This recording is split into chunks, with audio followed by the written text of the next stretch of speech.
आज की वीडियो मेरे ख़्याल से इस वक़्त सबसे इम्पोर्टेंट मेरी ज़िंदगी की सबसे इम्पोर्टेंट वीडियो है, ठीक है? अगर आप लोगों को ये स्टडी समझ आ जाए ना, आप लोग मेरी तरह प्रेडिक्शन भी दे सकते हैं, आप लोग मेरी तरह छक्के भी मार सकते हैं, आप लोग मेरी तरह फ़ोरकास्ट भी कर सकते हैं कि किस स्टॉक ने यहाँ से यहाँ तक जाना है, ठीक है? ये वो स्ट्रैटेजी है, जो डिविडेंड का भी नेक्स्ट लेवल है। इसमें आपने करना क्या है साइक्लिकल, ठीक है? साइकिल की तरह चलना है, ये नाम बड़ा मुश्किल है। साइक्लिकल खेलना है। आपने क्या करना है, स्टॉक उठाना है, जब उसके पास कोई भी नहीं है, मतलब एक टूटा हुआ फूल उठाना है, उसको फिर आपने पानी देना है और जब उस फूल ने सेब बनना या कोई फ्रूट बन जाएगा ना, सेब तो होएगा ही बोला है। आपको पता है फ्लावर से भी फल बन जाता है ना? आपने खाली पहले फ्लावर उठाना है, ठीक है? फिर उसके ऊपर इंतज़ार करना है, पानी डालना है और एक पॉइंट पे वो फल बन जाएगा। समझाने की मतलब ये है कि एक ऐसा स्टॉक मैं उठाता हूँ, जिसके पास अभी कोई भी नहीं है, ₹500 का स्टॉक है, ठीक है? जस्ट एज़ एग्ज़ाम्पल दे रहा हूँ। आपने उठाया जी इसको, अब मैं यहाँ मंथ बोलूँगा तो मेरी कम्युनिटी में जो हो उसको पता है मैं किसकी मिसाल दे रहा हूँ। अप्रैल का मंथ है जी, 500 के पास है, स्टॉक है, कोई करीब नहीं है। डिविडेंड-शिविडेंड दे दिए, ठंडा पड़ा हुआ है, कोई आ ही नहीं रहा, देयर इज़ नो वॉल्यूम, ठंडा पड़ा हुआ है, ठीक है? अब इसकी बोर्ड मीटिंग है स्टॉक की जो है, ये जो 500 का जो स्टॉक है, इसकी बोर्ड मीटिंग आनी है आपकी अगस्त के पास, बिल्कुल अगस्त के स्टार्ट में या आप कह लो जुलाई के एंड में। अप्रैल के बाद मई है, जून है, जुलाई है, मतलब 2-3 महीने गुज़र गए ना इधर, तो ये जो गैप है ना, ठंडा गैप है बीच में और इससे पहले भी गैप है। जो उसकी पिछली बोर्ड मीटिंग क्लोज़ हुई थी, वो दिसंबर में हुई थी ना और दिसंबर के बाद आता है जी जनवरी, फरवरी, मार्च, वो भी क्लोज़ हो गया। जनवरी, फरवरी भी गुज़र गया, मार्च भी गुज़र गया, ठंडा। अप्रैल एक मैंने कहा जी, ये स्लॉट पकड़ लिया। मैंने कहा अप्रैल का मंथ है, ठंडा मंथ है, इसमें ये बिल्कुल फ़ारिग हो जाएगा। ये स्टार्ट हुआ था दिसंबर के आस-पास 600 के पास ना। जब ये ठंडा होता गया, तो ये 500 तक गिर गया स्टॉक, बिल्कुल 0 मीटर मतलब आप इससे और नीचे नहीं जाने लगा ये। मैंने क्या किया 500 का ये बाय कर लिया अप्रैल के महीने में। अब मैं इंतज़ार किया, अगले महीने जंग भी होगी पाकिस्तान में, मई में जंग होगी। ये स्टॉक 482 का हो गया, ठीक है?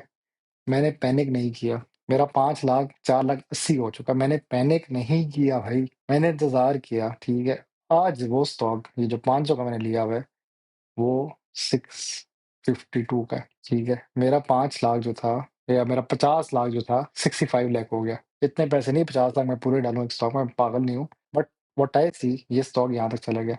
क्योंकि मुझे पता था जुलाई में इसकी बोर्ड मीटिंग है और नॉर्मली ये जुलाई की और जो अगस्त के स्टार्ट में जो आती है बोर्ड मीटिंग, उसमें ये 50 या 70 रुपीज़ देता है, ठीक है? ये आप अंदाज़ा लगाओ। तो मुझे पता था कि ये 50, 60 या 70 रुपीज़ देता है।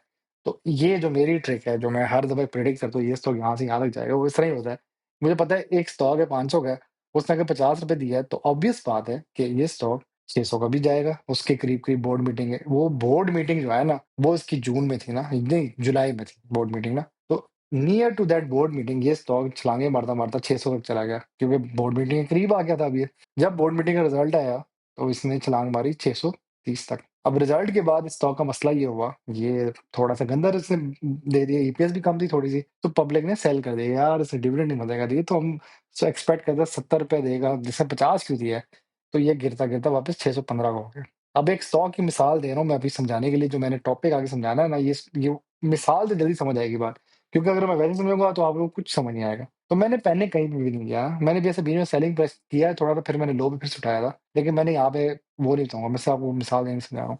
फिर क्या होता है, अब नया महीना स्टार्ट होता है अगस्त का ना, रोल ओवर वीक गुज़र जाता है, अगस्त का स्टार्ट आता है, ट्रम्प साहब जी कहते हैं जी हमने पाकिस्तान में ऑयल ढूँढना है, तो इस स्टॉक को बूस्ट लग जाती है क्योंकि ये भी ऑयल का स्टॉक था। तो ये 630 से जाता है 666 666 तक मार देता है। मेरा काम है यहाँ पे सेलिंग करता, लेकिन मुझे था कि अब ये रैली पकड़ेगा 700 तक, लेकिन मैं फोमो में चला गया, नहीं गया ना, वापस आ गया। तो ये अभी आजकल लेटेस्ट प्राइस स्टॉक है 652 है। तो मैंने क्या किया, जो मैंने यहाँ पे इस पूरे प्लान में देखा कि यार ये बोर्ड मीटिंग तक जो जाता है ना, ये बीएम जो है बोर्ड मीटिंग तक एक स्टॉक जो मैंने 500 का लिया है यहाँ कहीं, ये 500 वाला, ये 500 का जो मैंने स्टॉक लिया है, या इसको मैं फिर समझाता हूँ।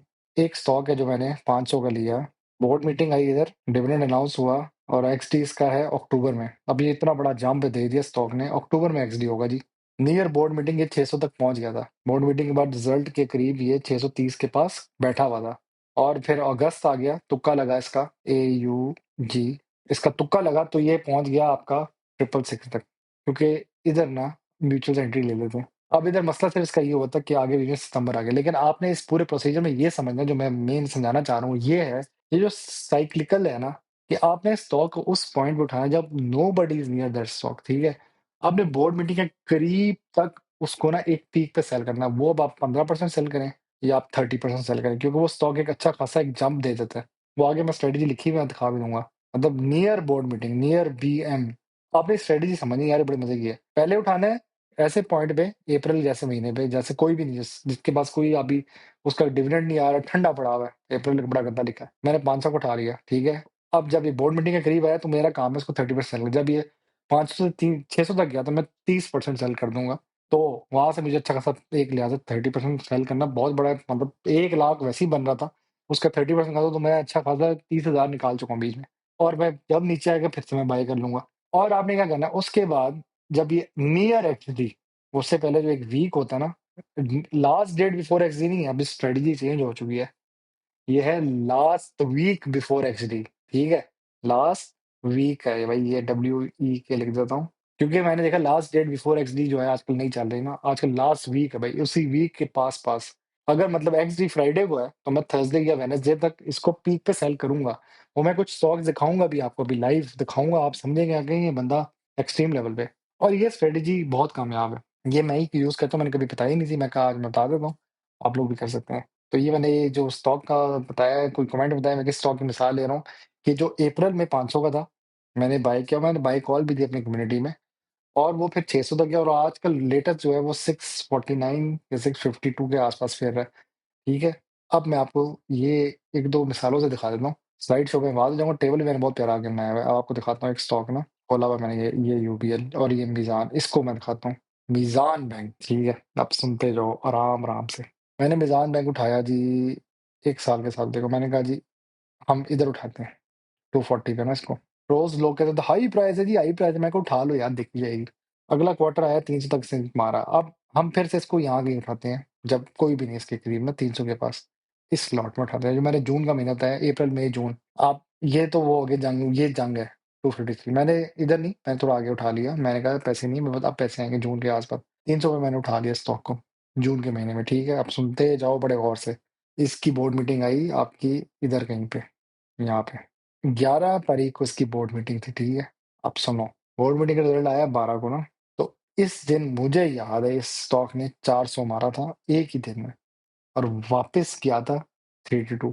क्योंकि क्या होता है जब एक आपका स्टॉक का रिज़ल्ट मुँह पे आ जाए ना, बिल्कुल मुँह पे, अभी अब ये रिज़ल्ट आ गया जी पकड़ें, तो स्टॉक प्रेशर पे आ जाता है, ठीक है? ये एक ही दिन में 400 तक गया और वापस 382 का आया। तो एक मेरा अपना बेचारा सब्सक्राइबर उसने 397 में बाय कर लिया, और मैंने कहा ये पागल हो जाएगा बोर्ड मीटिंग सर पे, इसने पागल हो जाना है। तो ये बहुत ज़्यादा छलांगे मारा, और उसने, उस बंदे ने सो मुझसे पूछा इसका टारगेट, मैं कहा 420 तक जाता था भाई, उसने 430 मारा है। ये देखो अभी शो नहीं कर रहा, but I remember it touch 429 या 430, उसके बाद ये टूटता हुआ वापस आया। तो हमने क्या करना है, हमने हमने इसको इधर कहीं एक पीक्स पे सेल करना था ना, जब इसकी बोर्ड मीटिंग आई, तो ये अब 382 वैसे ये 400 तक गया ना, तो मेरा काम था, मैंने मैंने किया भी बिल्कुल ऐसे ही, मैंने क्या किया, इसको 400 पे सेल किया 15%, नियर बोर्ड मीटिंग रिजल्ट जो पीक आया ना, मैंने उसपे 15% सेल कर दिए। फिर मैंने क्या किया, अगले दिन ये 414 तक गया, अब यहाँ पे 410 शो कर, लेकिन मुझे याद है अगले दिन ये 414 तक भी गया। तो मैंने फिर 15% सेल कर दिया, 30% मैंने प्रॉफिट निकाल लिया। या आई रिमेंबर इट वाज़, अब मैं आपको सही तरह सुनाता हूँ। मैंने पहले 250 सेल किया, और फिर मैंने 250 मैंने 25% पहले सेल किया और 25% बाद में सेल किया। असल में यार मैं इतनी ज़्यादा स्टॉक्स देख रहा होता हूँ ना, मेरे दिमाग में थोड़ी बहुत नंबरिंग गलत हो जाती है, माथा दर्द करता हूँ। व्हाट आई डिड, जब 400 का स्टॉक ही गया, मैंने 25% सेल किया। मेरे पास 1000 था ना, मैंने 250 सेल कर दिया। मैंने उठाया 300 के आस-पास, मैंने 250 सेल कर दिया इधर, जब 400 का हो गया। मतलब मुझे एक वैसे ही प्रॉफिट ये हो गया। अगले दिन ये 414 गया, मैंने 250 फिर सेल कर दिया, और आखिरी दिनों में जब इसका पीक आने लगा था कि अब इसके बाद जो अगला दिन होगा वो स्पॉट खत्म है। स्पॉट क्या होता है कि अब इसके बाद जो है ना डिविडेंड ही है, जिसने रख लिया तो डिविडेंड, नहीं तो बेशक सेल करे तो कोई फ़ायदा नहीं। तो मैंने पीक पे जाके जो 30% जो बकाया 50% रह गया था, 430 पे जाके मैंने सेल करना था। वो मेरे से मिस हो गया, but I should have done that, और सेल करता मुझे डिविडेंड नहीं चाहिए था, क्योंकि इसका डिविडेंड बड़ा अजीब-सा था, वो ये था ₹7 ना, ₹7 मुझे नहीं चाहिए इतनी महँगी प्राइस का स्टॉक। मुझे कैपिटल गेन चाहिए, क्योंकि यहाँ पे बहुत ज़्यादा कमेंट्स आप लोगों के आ रहे थे कि खाली डिविडेंड क्यों आप कहते हैं, आप कैपिटल गेन क्यों देते हो? तो कैपिटल गेन वाक़ई बन रहा था ना, ये 300 का स्टॉक लिया हुआ मैंने, इधर लिया हुआ, आज मैं 1,30,000 करके पीक पे सेल कर दूँ। लेकिन यहाँ पे एक और सवाल आ सकता है कि सर वो आप वो एक ही दफ़ा सारा सेल कर दोगे? सर मुझे अलार्म था कि इस प्राइस तक जाएगा, नहीं था ना। तो व्हाट आई डिड, मैंने हर स्लॉट पे उसको सेल किया। मैंने पहला एक पीक पकड़ा 400 पे सेल किया, अगला पीक पकड़ा 414 पे सेल किया, उससे अगला जो मेरे से मिस हुआ, जो करना चाहिए था 430 पे सेल करता। क्योंकि उसके बाद ये टूटा है 409 और ये टूटता-टूटता 396 और 391 पे क्लोज़ हुआ। तो यहाँ से मुझे अंदाज़ा हो गया अब इसने टूटना है। अब यहाँ पे मैं इसको रीबाय करके एवरेज कर सकता हूँ। 389 मैंने इसको ऐसे कहा हुआ है टारगेट होना चाहिए था, लेकिन अब ये टूट नहीं रहा। 390 पे इसपे बहुत हैवी सपोर्ट बैठी हुई है इस नंबर पे ना, और इसका ये मतलब जब तक सपोर्ट नहीं टूटेगी तो ये जाँचता, और ये देखो 430 तक गया हुआ है। मैं झूठ नहीं बोला जी, नज़र आ रहा है इधर। इसका पीक वहाँ तक गया हुआ है ना। मुझे पता है ये लॉन्ग टर्म के लिए 450 तक जा सकता है, लेकिन मैंने जो झूले लेने थे वो ये झूला लेना था कि इसको स्लॉट्स में सेल करना था। तो ये स्ट्रेटेजी अब हम खेलेंगे आने वाले दिनों में आप लोगों के लिए। वैसे मैं खेलता ही आ रहा हूँ, ये बहुत पहले से खेलता आ रहा हूँ strategies. This is how we will play the strategy. समझ आई? पिछले भी गई। नहीं सर, आप तो कहते थे लास्ट डेट बिफोर एक्सजी करो, यार वो कुछ जगहों पे नहीं चलती ना, तो स्ट्रेटेजी विद टाइम आपको चेंज करनी पड़ेगी। आपने एक ही चीज में नहीं रहना, आप सारा टाइम एक मोबाइल पे नहीं रहते, आप चेंज करते रहते हो ना अपने आप को। मेरी घड़ी के जो ये है कलर चेंज होते रहते हैं यहाँ से, कभी ग्रीन हो जाएगा, कभी व्हाइट हो जाएगा, किसी दिन पर्पल भी आ जाएगा। तो आपने चेंज करना है, और ये बहुत कामयाब, सबसे कामयाब स्ट्रेटेजी है। मतलब आप यहाँ से अंदाजा लगा सकते हो ये स्टॉक यहाँ से यहाँ तक जा सकता है। भाई छक्के हैं, भाई छक्के हैं। ये सीख लो, कसम से फायदे में रहोगे। कोई पेड ग्रुप में जाने की जरूरत नहीं, कसम से यही है। स्टॉक मार्केट हलवा है, ये समझ आ गया ना। कुछ भी मुश्किल नहीं स्टॉक मार्केट में। तो मैंने आगे एक टेबल भी बनाया, वो मैं दिखा देता हूँ आपको। तो ये स्ट्रेटजी इस तरह खेलनी है आपने। आपके पास 15 लाख है, मैं आपको एक पोर्टफोलियो दिखाऊंगा, और हमारा टारगेट है सितंबर 25 से लेकर मार्च 26 तक। हमें अगले लम्बे का नहीं पता, लेकिन मैंने कहा चलो एक फोरकास्टेड टेबल बना देता हूँ, जो लोग देख लें उनके फायदा ही है। तो सिस्टमेटिक प्लान फॉर 15 लाख, इधर से लेके इधर तक। ठीक है, समझ आई कि नहीं, या पिछली भी गई? यहाँ पे मैंने वही लिखा हुआ जो मैं अभी पीछे कहानी समझा रहा था, कि आपने क्या करना है कि high return by riding the predictable way. आपको पता होना चाहिए कि एक स्टॉक का डिविडेंड आगे आने लगा है before announcement through board meeting. ठीक है, ये लिखा अनाउंसमेंट थ्रू बोर्ड मीटिंग, ये मैंने कहानी लिखी हुई है। सही है। अब स्टेप नंबर 1, यार इस बात को वैसे रिपीट करते हैं, इसमें ये है, इस इंग्लिश की जो कहानी है, टू जनरेट, हमने जनरेट करना है हाई रिटर्न्स, बहुत हाई छक्का लगेगा, by riding the predictable wave of dividend. ये अंग्रेजी का ये मतलब है कि हमें पता है कि एक स्टॉक ने डिविडेंड देना, प्रिडिक्ट कर लेना है उसको डिविडेंड देना ही देना है। कब देना है? अनाउंसमेंट किसकी? बोर्ड मीटिंग की। ये कहानी है, समझ आई इंग्लिश की कहानी। हमने क्या करना है? स्टेप वाइज चलना है। नंबर 1, स्टेप नंबर 1 सबसे इंपॉर्टेंट है, वो क्या है? Capture the lonely stock. वो मैं दिखा भी देता हूँ कौन से लोनली स्टॉक होते हैं।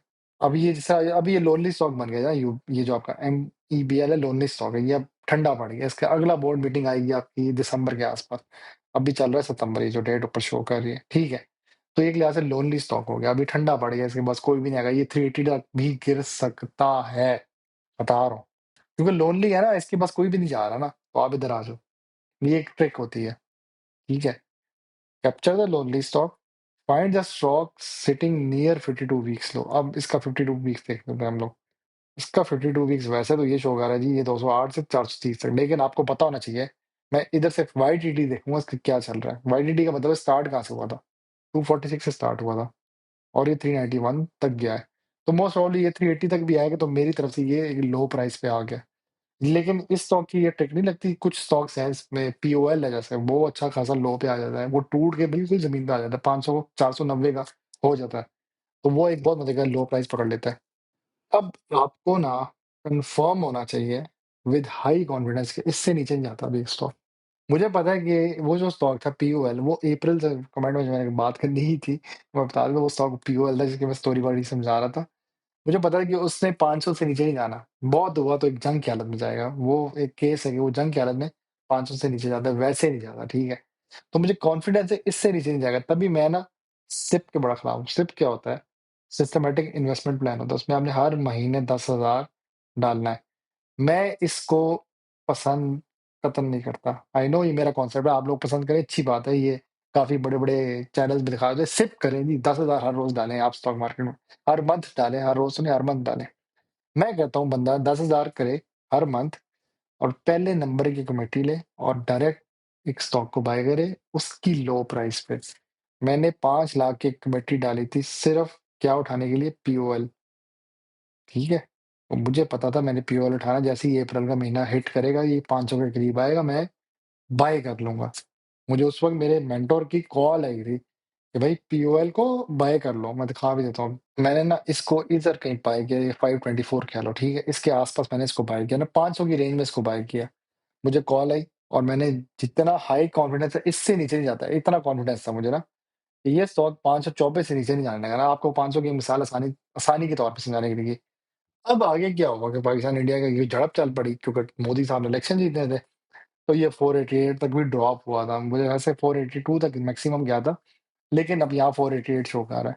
तो मैं पैनिक नहीं किया, मुझे पता है पाकिस्तान के हालात बेहतर हो जाएँगे, उसके बाद इसने जंप मारी 560 तक गया अगले दिन। तो मुझे पता है कि ये इस वक़्त एक लो रेंज में आ गया ना, बस पूरे एक आप सर्कल देखो, स्टार्ट ये 635 से हुआ था, लो रेंज इसकी ये है। तो ये परफेक्ट मिसाल है एक स्टॉक की, जो मैं एक ट्रिक सिखा रहा हूँ आपको इधर।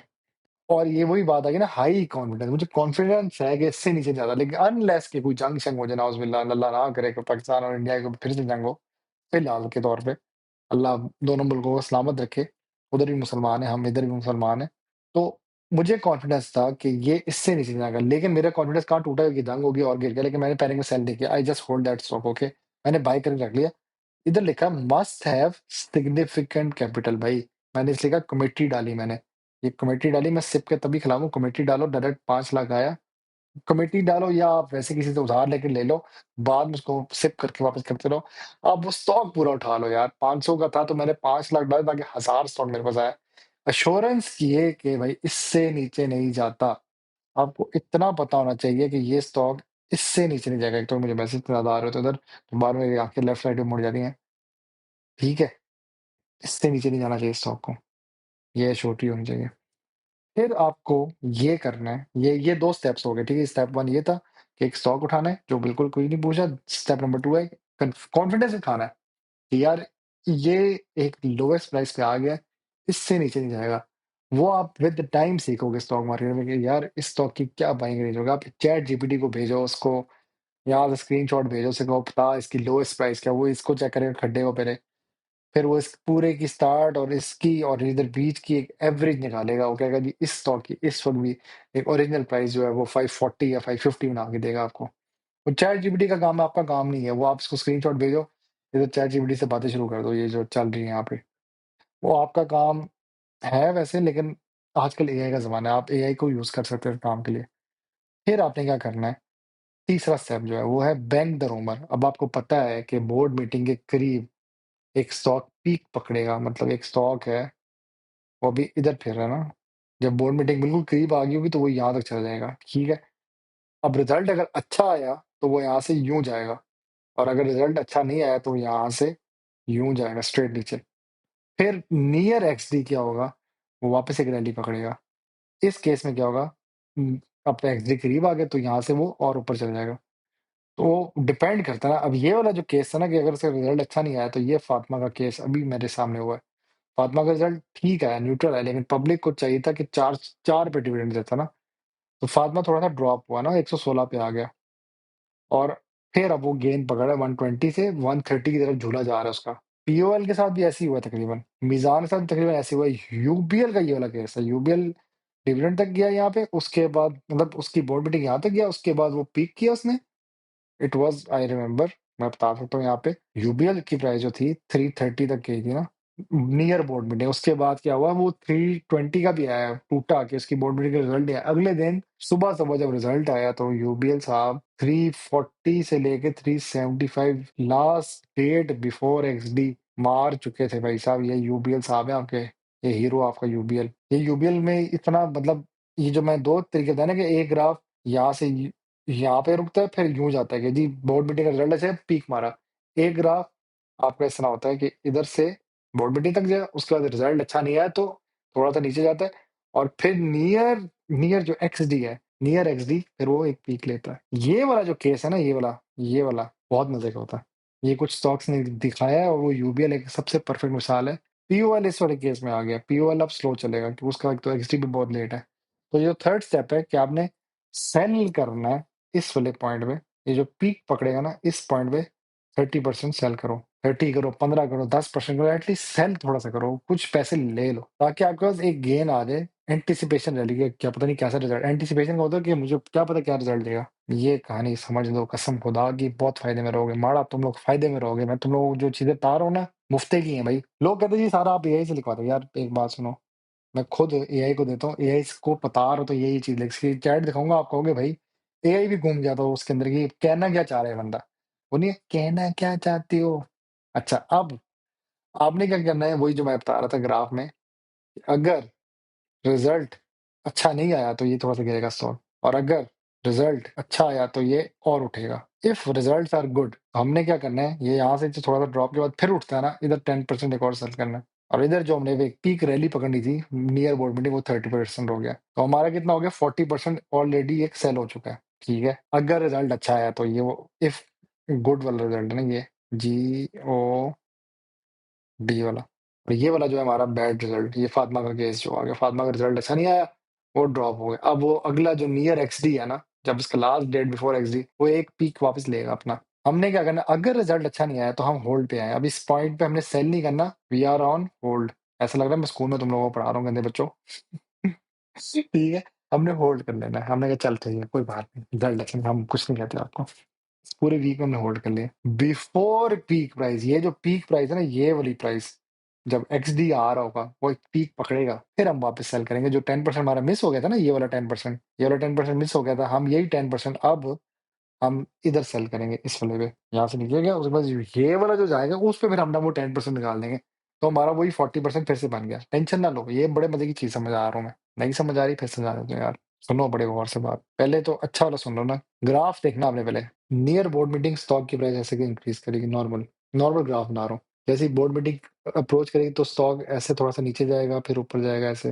फिर क्या होगा, अगर उसका रिजल्ट अच्छा आया तो वो ऐसा शूट करेगा, ठीक है? दूसरा केस यहाँ पे मैं दिखा रहा हूँ, स्टॉक की प्राइस इस तरह जा रही है, ये बी लिख दो, तो ये जो बी पॉइंट है ये बोर्ड मीटिंग पॉइंट है।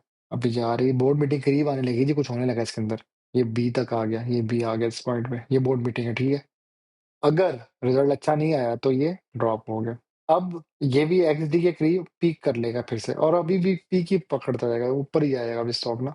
ये नीचे जाएगा, ये फिर नीचे से वापस ऊपर जाएगा ऐसे एक्सडी। मैं ये जो कह रहा हूँ इफ रिजल्ट्स आर गुड, अभी ये एआई को बातें बताइए, एआई भी घूम गए थे यार, बंदा बहुत इंटेलिजेंट है यार माशाल्लाह। इफ रिजल्ट्स आर गुड तो ये जो इस डिप के बाद एक जो पीक वापस पकड़ेगा ना ये वाला, तो इधर आपने अपना 10% सेल करना है। अब if results are not good, ये रिजल्ट्स आर बैड, होल्ड करना है आपने यहाँ पे। अब होल्ड करना है इस पॉइंट पे ना, जो ड्रॉप है होल्ड करना है। एच लिख दिया मैंने। सेल कब करना है, जब ये वापस एक छलांग मारेगा तो इधर आपने 10% सेल करना है। तो आपने पहले वो 30 कर दी, इधर 10 कर दिया, तो टोटल कितना हो गया आपके पास 40 और इधर भी 40। ये 10 आपने पहले इस पीक पे सेल कर दिया।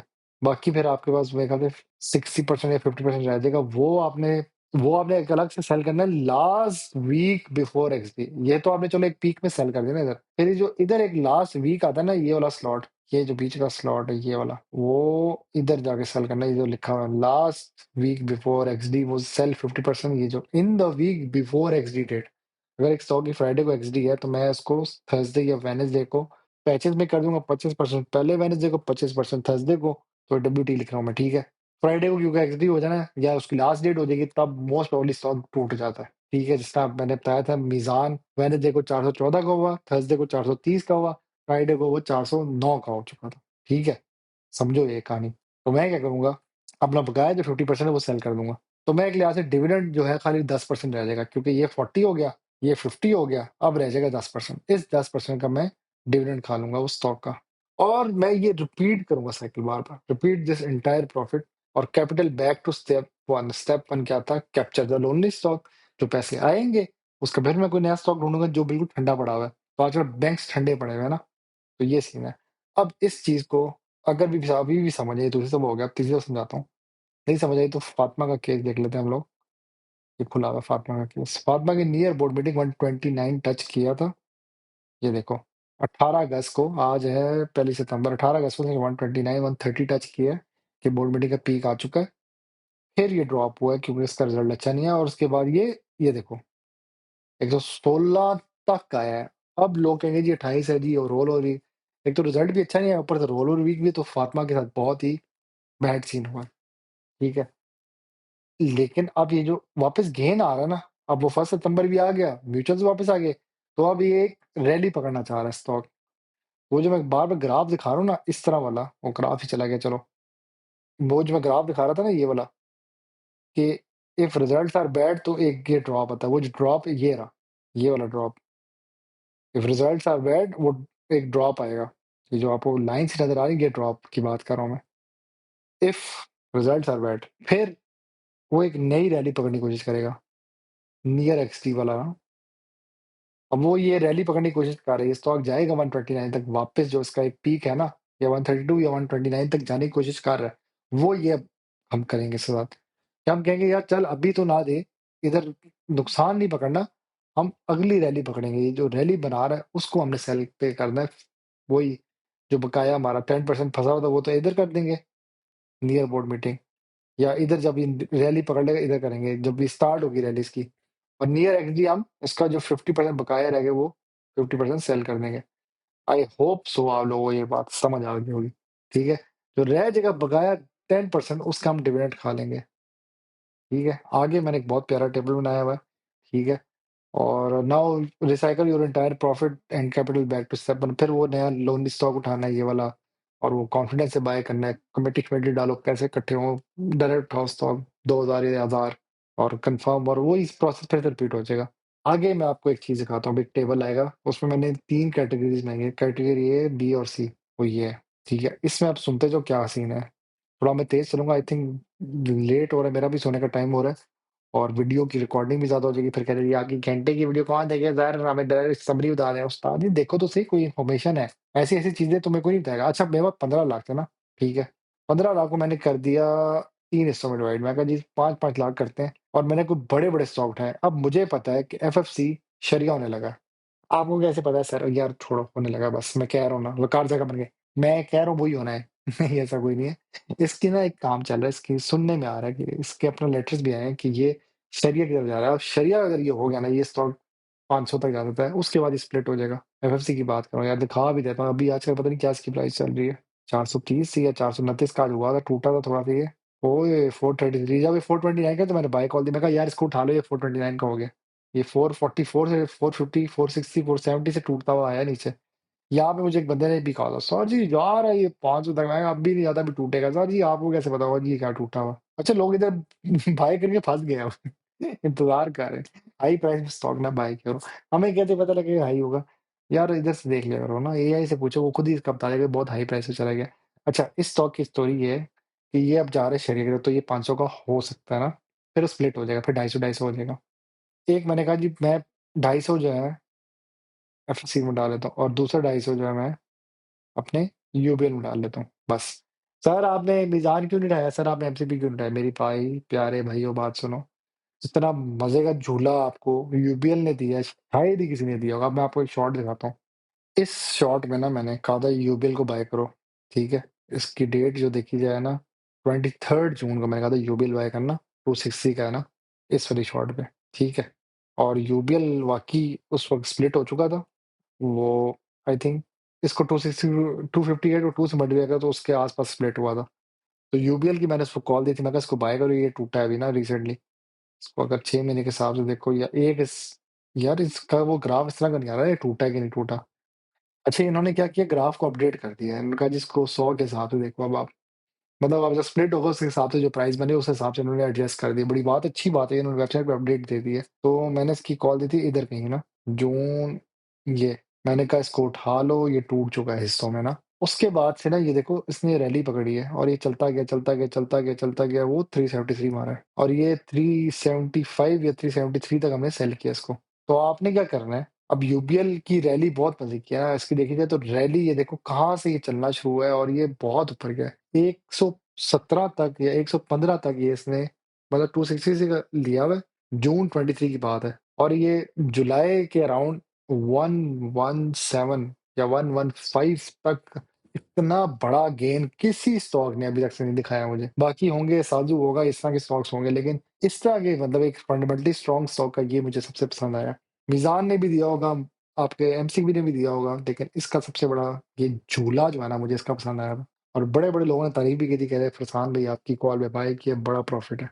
अब तो आजकल जो तारीफ़ थी वो आजकल गालियों में पड़ गई। जब मैंने अल्ट्रन की कॉल दी हुई थी तो मैं भी फँसा हुआ हूँ उसमें, कोई बात नहीं, हौसला करो, हो जाता है, फ़ायदा भी होता है, नुकसान भी होता है। तो ये यूबीएल का स्टॉक मज़े का इस हिसाब से। फिर मैंने क्या किया, कैटेगरी इधर बी लिखना था यार, सॉरी गलती हो गई। मैं असल में थक गया था बार-बार नहीं काम करके। एक मैंने बैंकिंग सेक्टर रखा है, फर्टिलाइज़र रखा है, वो कैटेगरी ए में रखा है। कैटेगरी बी में मैंने सीमेंट, ओएमसी और मुद्रावा। मुद्रावा मैंने एफएचएम रख दी, इसकी 31 प्राइस है।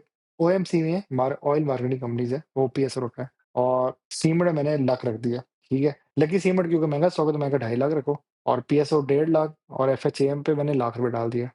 इधर मैंने यूपीएल पे 2.5 लाख और एफएमसी पे 2.5 लाख। फिर मैंने कैटेगरी सी में मैंने फूड सेक्टर का एक रखा है, एक टेक्सटाइल का रखा है, एक केमिकल का रखा है। लोग कहते थे ना, यार आपके हर वीडियो में ना ये बैंक्स बहुत ज़्यादा होते हैं। भाई मैंने एक बैंक रखा है, ठीक है भाई, प्लीज़ माज़रत। नहीं फिर आप जो है ना वो ऑयल पे रहते हैं। जी मैंने ऑयल रखा ही नहीं इस वाले में, देखो पीएसओ वो भी मार्केटिंग कंपनी है। सर आप टेक्सटाइल पे नहीं बात करते, चलो निशात मिल्स आ गई। सर केमिकल पे कभी भी नहीं आई, चलो जी एलसीआई आ गई। सर ये सेम ग्रुप है, हाँ यार एलसीआर और लकी सेम ग्रुप है। सर वो फूड सेक्टर का नहीं कभी बोला, ये लो जी कोलगेट भी आ गया। अभी सही है, खुश हो, सारा कुछ कर दिया। अच्छा, कोलगेट मेगा स्टॉक है तो मैं 2 लाख डाला है। निषाद मिल 1.5 लाख का, तो वो 150 का आई थिंक, तो 1.5 लाख उस पे डाला है। और एलसीआई आई थिंक 328 का, तो वो भी 1.5 लाख डाला है। सर एलसीआई तो बहुत टूट गया आपने, आई मीन यार सिर्फ मिसाल समझाने के लिए कह रहा हूँ कि you guys can play like that. इसके बाद एक टेबल आना ना, 10 दफा देखो तब भी समझ आई तुम इन लोगों को उसकी। आ जाओ, ओए मैंने आइस बंद कर ली, मुझे नहीं पता मैं क्या देखने लगा हूँ। आ जाओ भाई, सबसे मुश्किल टेबल है, सबसे इम्पोर्टेंट पार्ट है इस पूरी वीडियो का। अगर आपने शुरू से देखी कहानी, तो यहाँ पे मैं कहता हूँ please don't skip this video, ये सबसे इम्पोर्टेंट पार्ट है, इस पार्ट को स्किप ना करना, तो इसी से आगे जाना। यूबिल की प्राइस है जी 381, ठीक है। अब मैं बहुत आराम आराम से समझाऊंगा। 2.5 लाख मैंने डाल दिया, ठीक है। कितने आया 2.5 लाख को 381 से डिवाइड करो तो इतनी क्वांटिटी आई मेरे पास, ये वाली 658। मैंने कहा जी इसकी बोर्ड मीटिंग से पहले 25 नवंबर, मतलब 2025 ऑफ नवंबर, मैं टारगेट सेट करता हूँ उसका। टीजीटी का मतलब है टारगेट, 418 तक जा सकता है ये। अगर ये इसी फ्लो में चला आराम-आराम से, ये बोर्ड मीटिंग आ रही है इसकी, 418 मेरा एक रफ एस्टिमेशन है, कंफर्म नहीं है, एक एस्टिमेशन है। तो एज़ पर द रूल मैं इधर सेल करूँगा 30%, तो मुझे जो मेरी वैल्यू बनेगी वो ये बनेगी। 30% जब सेल करूँगा तो मुझे 82,346 बन जाएगा। सर समझ नहीं आई, फिर से समझाइए यार। मैंने ऑलरेडी बाय कर लिया 2.5 लाख का। कितनी क्वांटिटी आई मेरे पास? 418, मतलब क्वांटिटी आई मेरे पास 197, ठीक है, सही है। जब मैं सेल करूँगा, एक मैं टारगेट एडजस्ट कर लेना कि यार जब 418 का हिट होगा, मुझे लगता है कि इतना होना चाहिए, 30% सेल करूँगा। तो मेरे पास एक ये अमाउंट आ जाएगी 82,346, एक इस 30% सेल करने के, ठीक है। थोड़ा गंदा हो गया, फिर साफ करता हूँ। मैं ये कह रहा हूँ भाईजान, पहले तो 381 प्राइस है, मैंने 2.5 लाख डाल दिया। मेरे पास 15 लाख था, मैंने 2.5 लाख डिवाइड किया, यूपीएल में डाल दिया। कितनी अमाउंट आई? 658 अमाउंट मेरे पास टोटल जमा हो गई। ये वैसे ही 418 बोला मैंने इधर, 658 अमाउंट मेरे पास जमा हो गई, सही है। अब जब मैं 30% सेल करूँगा, तो मैं कितनी अमाउंट सेल कर रहा हूँ? 197 सेल कर रहा हूँ, सही है। क्या टारगेट रखा है मैंने? क्या टारगेट है? वो 418 है। जब ये नियर बोर्ड मीटिंग अर्ली जो है वो नवंबर के महीनों में आएगा, मतलब दिसंबर में इसकी बोर्ड मीटिंग है, तो नवंबर में इसकी 418 के करीब प्राइस हो जाएगी, तब मैं सेल कर दूँगा। और कितनी अमाउंट सेल होगी? 197। कितने पैसे आएँगे? वो ये 482,346 ₹82,346 मेरे पास आ जाएँगे। ये एक 30% वाला डन हो गया। ये हमारा स्टेप 1 क्लियर हो गया। स्टेप 1 क्या था? वो तो हमने बाय कर लिया ना स्टेप 1। और ये पहला सेल जो है ना हमारा, इधर लिखा हुआ है, sell 30% of your position before the board meeting date, मतलब बोर्ड मीटिंग से पहले का जो टाइम है उसमें सेल कर, जो एक पीक पकड़ रहा होगा, ठीक है। अगला जो टारगेट है वो ये है, जब हमें लगेगा कि जी उसका रिजल्ट अच्छा आया, तो 432 तक जाएगा। कि जी और इसने ₹8 जुड़ने, ले जाओ जी इसको। अभी एक रफ है, यहाँ से मैं कह सकता हूँ ये 500 भी हो सकता है। बहुत लंबा नंबर बोल दिया, मैं इसको कहता हूँ 450 हो सकता है। 500 तो बहुत ज़्यादा कह दिया, ऐसे जिस तरह का ये स्टॉक है ये जा सकता है, इसका कोई पता नहीं। फिर जब मैं सेल करूँगा तो 66 नंबर ऑफ क्वांटिटी मेरी सेल होगी, क्योंकि मैं 10% अब सेल कर रहा हूँ। तो मेरे पास 28,000 ये आ गया। अब 82,000 और 28,000 है, तो मेरे पास 1,10,000 के अराउंड अमाउंट बन जाती है। और मैंने क्या करना है, एक्सडी के पीक पे, वो जो एक ग्राफ बन रहा था पीक वाला, एक्सडी से आखिरी जो वीक होता है, 50% सेल भाई, मैं निकल ही रहा हूँ। 10% छोड़िए, बाकी पूरा 50%। तो 450 का जो टारगेट है वो मैं कहता हूँ आप 500 तक हो सकता है। एक रफ एस्टिमेशन दे रहा हूँ। और जो बकाया मेरे पास रह जाएगा, क्योंकि 50 अब हो गया, शुरू में 30 और बीच में 10, तो 50 एंड में जो, मतलब जो 10% बकाया रह गया, वो 66% मेरे पास अमाउंट है। इसको मैं इससे मल्टीप्लाई करूँगा, जो आया 8 6 ज़ा 54, 540 रुपए डिविडेंड आएगा मेरे पास यहाँ पे। 8 6 ज़ा 48, यार मेरी मैथ्स खराब हो गई, सॉरी। सॉरी भाई, माज़रत। यही है ना यार, 8 5 ज़ा 40, 8 6 ज़ा 48, हाँ। तो ₹480 का मेरे को डिविडेंड आ जाएगा। ये डिविडेंड, ये डिविडेंड, ये अमाउंट, ये अमाउंट, ये अमाउंट प्लस होगी और इनको इकट्ठा करके मैं आगे एक और टेबल दिखाऊँगा, आप लोग कहेंगे यार ये बंदा अजीब ही केस है भाई, ये इसकी कोई समझ नहीं आ रही, ठीक है? ये यूबीएल का केस है। अब मैं आता हूँ आपके इस पे एफएफसी, आजकल 430 का फेयर रहा है, ठीक है? 2.5 लाख डाल दिया हमने, कितना 2.5 लाख? 2.5 लाख को मल्टीप्लाई करो इससे, मतलब 430 के हिसाब से मैं 2.5 लाख करता हूँ यार आपके सामने कितना आएगा? मैं कहता हूँ 2.5 लाख को 430 से डिवाइड करो, 581.39 आती है ना? तो नियर बाय दिस अमाउंट आती है 577। मैं कहता हूँ चलो इतना पाए हमारे पास आ गया। वो तो 581 है तो 3-4 स्टॉक्स आप निकाल लिए हमारे। मादरत भाई, मैंने 430 का प्राइस पॉइंट पे 2.5 लाख डाला, तो मेरे पास इतना आ गया स्टॉक, ठीक है? अब मैं क्या करूँगा जब इसकी फरवरी के आस-पास, वैसे तो उसकी एक आती है दिसंबर में, 20 में 12 तक, अब यहाँ मैंने फरवरी रखा हुआ है क्योंकि मैं जा ही मार्च तक रहा हूँ ना। मैं कहता हूँ अज़्यूम करता हूँ इसकी 476 तक जा सकती है प्राइस, जो मैं गलत हूँ। ये मोस्ट प्रोबेबली 500 टच कर सकता है इसी रैली में, अगर ये चले ना, तो ये 500 तक भी जा सकता है, 500 से ज़्यादा भी जा सकता है, वही इसके बाद स्प्लिट होगा, वो अलग कहानी है। और मेरे पास कितना सेल होगा मेरा? क्योंकि मैंने 30% सेल करना है, तो 170 अमाउंट सेल होगी, 82,000 ये भी जमा हो गया। और वही उसी तरह जब मैं बोर्ड मीटिंग का रिज़ल्ट अच्छा आया, तो ये 10% और सेल करूँगा, तब तक इसकी प्राइस 488 तक के पास होगी, तो ये 28,000 ये भी हो गया। तो ये एक लिहाज़ से उसी तरह 1 लाख हो गया और आखिरी जो लास्ट वीक ऑफ एक्सटी है, उसमें मैं फिर जो बकाया 50% है वो सेल कर दूँगा। 1,45,000 ये भी आ गया। पीछे जो रह जाएगी बेचारी मासूम सी क्वांटिटी जो 10% होगी, वो इसका ये डिविडेंड, इसको इससे मल्टीप्लाई करो और वो जो 12 5 जो आता है वो आ जाएगा। 12 4 60 है, 12 5 आई थिंक 72 है। 72 रुपीज़ इसका डिविडेंड भी आ जाएगा। तो ये इसकी अमाउंट, इसकी अमाउंट, इसकी अमाउंट, इसकी अमाउंट, ये सारे ऐड करके फिर वही मैं step 1 find the lonely stock उसको मैं उसमें डालूँगा। आई होप सो आप लोगों को समझ आ रही है। अब आपको मैं एक आज फ़नी चीज़ बता दूँ, जब मैं ये वीडियो बना रहा था पहले, जब टेबल बना रहा था, तो लक की प्राइस थी 421 ना, तो मुझे बहुत फ़ायदा हुआ था। लेकिन अभी रैली पकड़ी तो 445 तक चली गई। उसी तरह वही वही सेम वही चीज़ है। 2.5 लाख डालो, जो आई अमाउंट और इससे सेल करो। मतलब आपने प्री बोर्ड मीटिंग के अराउंड देखना है, कितनी पीक मारेगा, उस पे आपने 30% सेल करना है, 10% आपने अगले रैली पे और फिर आखिरी 50% जो लास्ट वीक ऑफ एक्सडी। तो आपके पास जो रह जाएगी बकाया 10% अमाउंट वो ये है, उसको इससे मल्टीप्लाई करो, वो भी अमाउंट। फिर आपने ये वाली अमाउंट जो आई, ये वाली, ये वाली, ये वाली, इन सबको ऐड करके एक फाइनल निकालना है। इसी तरह यार बाकी स्टॉक्स में मैं सब स्टॉक्स में टाइम जाएगा जो स्टोरी बताने लगी, ये एफएचएएम है, कोलगेट का मैंने बताया हुआ है, निषाद मिल्स का बताया हुआ है, और एलसीआई एक रफ टेबल है। You can find your own stocks, use AI. उसको इस टेबल की स्क्रीनशॉट भेजो, उससे कहो यार इस तरह का मुझे एक टेबल बना के दे। मैं स्टॉक्स चेंज करना चाह रहा हूँ, मैं यूबीएल की जगह मैं मीज़ान रख रहा हूँ, एलसीआई की जगह मैं डीओएल रख रहा हूँ, डीओएल एक और स्टॉक है वो भी डिविडेंड देता रहता है।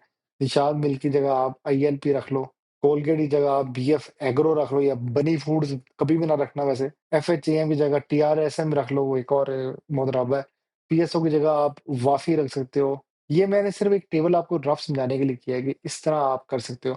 लकी की जगह आप वो रख लो, बेस्वे सीमेंट रख लो। एफएफसी की जगह आप इफर्ट रख सकते हो। यूबीएल की जगह आप मीज़ान या एमसीबी या नेशनल बैंक रख सकते हो। आपके पास बेतहाशा ऑप्शंस है। बस ये स्ट्रैटेजी समझ लो यार, मैं चाहता हूँ तुम लोगों का फ़ायदा हो जाए, ठीक है? सारों लोगों को कह रहे थे यार वो आपकी लॉन्ग वीडियो नहीं आती, इसमें आप टेबल्स दिखाती है, ये लो टेबल की भी आ गई। मैं इस समय बहुत बिज़ी हो गया था कम्युनिटी के साथ, अपनी शॉर्ट्स के साथ, अपनी स्टडी के साथ। स्टडी क्या, मैं स्टॉक्स ही देख रहा था कि अगली कल की प्रेडिक्शन क्या हो सकती है। क्योंकि वो आप एक लूप में चल गए हो ना, तो आपको उस लूप को फ़ॉलो अप करना होता है, ये मसले थे मुझे, वरना मैं रेगुलर आ रहा था इस वीडियो में, इतना मुश इश्यू नहीं है वीडियो बनाने में। एडिटिंग में थोड़ा-सा होता है लेकिन वो भी हो जाता है, अल्लाह का करम है। इन सब के मैंने यहाँ डिविडेंड्स भी लिखे हुए हैं कि कोलगेट 32 देगा, ये 3 देगा, ये 31 दे चुका है, ये 2.25 दिया, इसने 10 दिया है। वही उसका मल्टीप्लाई करना है। इट्स वेरी ईज़ी टेबल, लगता है शुरू में मुश्किल है लेकिन एक दफ़ा जब समझ आ गया ना, मतलब टाइमलाइन्स हैं उसकी, यहाँ पे महीने लिखे हुए हैं, किस-किस महीने में चल रही है, ये गलत भी हो सकते हैं लेकिन एक जनरल मैं एक मिसाल देख रहा हूँ, आपने मिसाल समझनी है। नींद बहुत आ रही है कि मैं कहा यार वीडियो बना दूँ आप लोगों के लिए। अगले टेबल टेबल चलते हैं, शॉर्ट करता हूँ वीडियो को, लंबी ना हो जाए। अब मैंने सोचा था कि मैं 15 लाख जब डालूँगा तो कितना बन सकता है ना, क्योंकि अब मेरे पास 15 लाख ये आया, एस्टिमेटेड गेन जो मैंने वो दिखाए हैं आपको, ये जो स्लॉट्स ये वाले, एक ये गेन है, एक ये गेन है और एक ये गेन है। प्लस में इन दोनों का जो रिज़ल्ट है वो यहाँ पे गेन है। इन चारों को प्लस करो, ये एक यूबीएल का गेन है। इसी तरह इन सब का करो, FFC, LUCK, PSO, FHAM, Colgate, NML और एलसीआई, सबका गेन करो ना, तो कितनी अमाउंट बनती है? वो 7,50,000 बनती है। कैसे बनती है? क्योंकि इन सबका लाख, लाख, लाख या किसी का 40 और किसी का 50 बन रहा है ना। तो ये 7,50,000 आपका 15 लाख तो इन्वेस्टेड हो गया जी। उसके ऊपर आपको कितना गेन आया 7,50,000 सीजी के साथ ना कैपिटल गेन। और डिविडेंड क्योंकि हमारे डिविडेंड वैसे ही बहुत थोड़े से बने तो 1,85,000 डिविडेंड्स बन रहे हैं। वैसे भी दिखा रहा था कोई 5 लाख, कोई 10,000, कोई इस तरह करके एक रफ एस्टिमेशन है। ये शायद 85 भी हो सकता है और ये मैं कहता हूँ 10 लाख भी हो सकते हैं। क्योंकि कुछ जगह पे मुझे लग रहा है कि स्टॉक की वैल्यूज़ मैंने गलत लिखी हुई है लेकिन बहुत ज़्यादा गेन पकड़ते हैं। इन दोनों को जब मैं प्लस करता हूँ ना, तो 9,35,000 बनता है, ठीक है? इसको प्लस भी करो तो 7 से प्लस 8 और ये क्योंकि 8 + 5 13 है तो 1 इधर चला जाएगा। 7 + 1 इज़ 8 + 1 इज़ 9 तो 9,35,000 मेरा एक प्रॉफिट बन जाएगा। लेकिन यहाँ पे फिर एक मनहूस 15% टैक्स आ जाता है, जिसको कहते हैं हम कैपिटल गेन टैक्स। तो ये लिखा हुआ है, उसके ऊपर हम टैक्स लगाएँगे, तो हमारे पास वो एक अमाउंट में रिडक्शन आ जाएगा। वो जो टैक्स है वो 1,40,000 का बन रहा है ना, तो उसमें ये माइनस करो तो 7 मतलब ये हम करें टैक्स तो उसकी एक अलग से अमाउंट बनेगी, वो 7,94,750 मेरे ख्याल से। ये मैंने थोड़ी-सी गलत लिखी है कुछ वैल्यूज़, लेकिन आपको एक जनरल बता रहा हूँ कि ये इसी तरह ही करना है आपने। आई थिंक इसमें इसको प्लस करो, तो ये फाइनल इसकी ये अमाउंट बनती है, साथ टैक्स की डिडक्शन करो, तो ओवरऑल आपको एक अमाउंट मिल जाती है 7,94,750 और आपका जो रिटर्न नेट आता है वो 53% है भाई साहब। बहुत बड़ा रिटर्न है। और इसी को अगर आप करो डिवाइड करो 6 मंथ से तो आपकी ये अमाउंट बनती है 1,13,536। तो किधर 15 लाख डाले, उसके ऊपर आपको 7,94,000 मिले और पर मंथ के हिसाब से आपको 1,13,000 के अराउंड अमाउंट बन रही है। ये यार स्ट्रैटेजी कामयाब तरीन स्ट्रैटेजी है जो मैं यूज़ करता हूँ, मैंने अपने सब्सक्राइबर्स को भी बताई है, जो मेरे कम्युनिटी में ऐड है मेरे साथ, नंबर मेरा वही शेयर हुआ हुआ ग्रुप में भी। आप मेरी कम्युनिटी जॉइन करें, कसम से ये बहुत मज़े की स्ट्रैटेजी है, छक्के लगाएगी छक्के। सब यूज़ करें तो कहाँ से कहाँ जा सकते हो। किसी पेड ग्रुप में जाने की ज़रूरत नहीं, कसम से ये बहुत मज़े की चीज़ है। फिर आगे मैंने दिखाया कि किस-किस स्टॉक का क्यों क्या-क्या गेन है, इसने यहाँ से यहाँ तक गेन किया, इसने इतना गेन किया था, इसने इतना किया है। सबका लिखा हुआ है इसमें मैंने। एलसीआई का भी 75% लिखा हुआ है। एनएमएल ने क्योंकि वो निषाद मिल जाए तो बहुत बड़ी मिल है। 100% उसने छक्का मारा अपना पहले। और इसी तरह फिर मैंने यहाँ पे ये रूल्स लिखे हैं कि यूबीएल को अभी से जमा करने लगे हो, एफएचएम को एक्सडी के बाद और एलसीआई को करो। UBL pre board meeting monitor करो और आपने यूबीएल का साइकिल देखना है और अभी से जमा करने लगे एफएससी वगैरह। इनकी वो बोर्ड मीटिंग के नोटिस लाज़मी देख लेना और की मंथ्स फॉर एफएफसी, लक और कोलगेट मतलब उसके हिसाब से अपनी स्ट्रेटजी सेट कर सकते हो। और इसी तरह फिर निषाद मिल्स का परफॉर्मेंस और वो टेक्सटाइल का देखना पड़ता है कि बूम है या वो नेगेटिव, वो सारा देखना है आपने। सोर्स मैंने यहाँ लिख दी है, इधर से आपको बोर्ड मीटिंग्स पता लग जाती हैं, ठीक है? फिर वही मैंने इसका वो थोड़ा-सा बताया हुआ है कि इसमें आपने रिस्क देखना है। यार ये शेयर कर दूँगा मैं सारी, इसको आराम से बैठ के पढ़ना कि आपने रेगुलर मॉनिटर करना अपना पीएसएक्स का अनाउंसमेंट, लेटेस्ट बोर्ड मीटिंग्स तो नहीं आ रही। और आपने कभी-कभार बिल्कुल भी नहीं जाना कि यार रैली नहीं लगी, तो आपने स्टिक रहना है कि 52 वीक्स के लो पे स्टॉक उठाने के, अगर रैली नहीं भी लगती तो ऑलरेडी आपने लो प्राइस पे स्टॉक उठाया हुआ है for the margin of safety, ठीक है? ये इस तरह की कहानी है, इसको पढ़ लेना, ये जितना भी कहानी लिखी हुई है। यहाँ पे मैं वीडियो को इख्तिताम की तरफ लेके जाता हूँ। ठीक है, अगर आपको ये स्ट्रेटजी समझ आ गई, कसम खुदा की कहता हूँ आप बहुत कामयाब हो सकते हो और मैं चाहता हूँ आप लोग कामयाब हो। आप लोग मत वो जो कॉल्स आती रहती है, ये इतने का बाय करो, इतने का सेल करेंगे, यार रहने दो। लिटरली ये दूर से अच्छे लगते हैं। खुद कॉल्स बनाओ, खुद चलो, बहुत आगे जा सकते हो। मैं कहता हूँ you will be 10 steps ahead of many people around you, कसम से। मैं ये नहीं कह रहा मेरी मुझे फॉलो करो, मैं ये नहीं कह रहा किसी और को करो, अपना खुद प्लान करो हर चीज़ का भाई। If you start planning yourself seriously you will be very successful in life. ये मेरी एडवाइसेज़ है तुम लोगों के लिए, बाकी जो बेहतर लगता है वो करो। इस टेबल को ब्लाइंडली मत फॉलो करना, this is just an example. ये स्टॉक्स चेंज करो। ये मैंने एक आपको एक टेबल वैसे बनाया है, इस स्लाइड शो को मैं शेयर कर दूँगा, वो लाज़मी देखना। और इसमें एक मैं आपको बोनस टिप दिखाता हूँ। इधर अपना टेबल अपना खुद बनाना है, एआई को देना, उसे कहो मुझे एग्ज़ैक्ट वैल्यूज़ के हिसाब से पूरा बना के दे, वो खुद ही बना देगा, उसको समझ आ जाएगी टेबल में क्या हो रहा है। उसको अगर ना समझ आई तो उसको ना ये दिखा देना, ये रूल्स जो लिखे हुए हैं ना, ये सारे कॉपी पेस्ट करना, उसको भेजना यहाँ तक, ठीक है? वो समझ जाएगा क्या कहानी है। इसमें एक और मैंने एक बोनस टिप दिखा देता हूँ। पीछे एक और टेबल मैंने बनाया था पहले कि यार बंदा ये खेले स्ट्रैटेजी। मेरी वीडियो भी बनने लगी थी इसकी, लेकिन मैं बहुत बुरा फँस गया था किसी कामों में। तो वो एक ये स्ट्रैटेजी थी, इसमें मैंने बताया था कि इसको इतने में उठाना है और इतने में सेल करना है, इतने में उठाना है, इतने में सेल करना है। लेकिन अभी इसमें काफ़ी स्टॉक्स टूट चुके हैं, एमईबीएल भी टूट गया, सारे टूटे हैं, काफ़ी कुछ मसले चेंज हो गए, प्राइसेज़ भी चेंज हुई है। तो इसलिए मैंने अभी इस पे नहीं काम किया, तो मैंने कहा तो एक नई स्ट्रैटेजी बनाता हूँ, वो ये वाली थी, तो मैं इस पे आ गया था। बहरहाल इंशाल्लाह वक़्त मिला तो लाज़मी आऊँगा, इस तरह की वीडियोज़ बनाता रहूँगा, परेशान ना हो, मैं इधर हूँ, कहीं नहीं जाता। मैं खुद नुकसान में कुछ स्टॉक में, लेकिन इंशाल्लाह अल्लाह ताला साथ देगा हमेशा और आप लोगों को भी साथ देगा, ठीक है? अगली मेरे ख़्याल से इसके बाद 2-3 और अच्छी वीडियोज़ आएँगी शायद। अगर आप टेबल का कहते हो तो आप बताएँ मुझे कमेंट्स में, किस तरह की टेबल वाली बना दें। अगर ये मैंने 6 मंथ का फ़ोरकास्ट दिया था, ये सितंबर से लेके मार्च तक, ये 6 तो नहीं बनते, सितंबर, अक्टूबर, नवंबर, दिसंबर, जनवरी, फरवरी, मार्च, ये 7 महीनों का, 7 मंथ्स का। और इसमें स्टॉक्स कितने रखे हैं मैंने? 8 रखे हैं स्टॉक्स ना। तो ये 8 स्टॉक्स का शायद आ जाए इस तरह का एक थंबनेल, 8 डिविडेंड स्टॉक्स और प्री बोर्ड मीटिंग स्ट्रैटेजी, बड़े मज़े की है। ठीक है? मिलते हैं फिर अगली वीडियो में। खुश रहो, आबाद रहो।